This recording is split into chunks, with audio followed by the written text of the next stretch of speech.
চোখ বন্ধ করে থুতনাটাকে ডান দিকে উঁচা করে আর আল্লাহ হুর জরফটাকে এই কান থেকে খেয়াল করবেন যেমন আল্লাহ হু এই আল্লাহ হু এইভাবে যখন দিবেন মনে করবেন যে ওই যে সে ওয়াজ করছেন খন্নাস নামক কাল সাথে আপনার কলমের মধ্যে ভাষা বানছে যার কালবে জিক্রুল্লাহ আপনার খাদ্য হলো একমাত্র আল্লাহ পাকের জিকির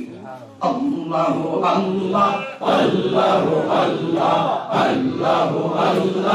আল্লাহু আল্লাহ আল্লাহু আল্লাহ আল্লাহু আল্লাহ আল্লাহু আল্লাহ আল্লাহু আল্লাহ আল্লাহু আল্লাহ আল্লাহু আল্লাহ আল্লাহু আল্লাহ আল্লাহু আল্লাহ আল্লাহু আল্লাহ আল্লাহু আল্লাহ আল্লাহু আল্লাহ আল্লাহু আল্লাহ আল্লাহু আল্লাহ আল্লাহু আল্লাহ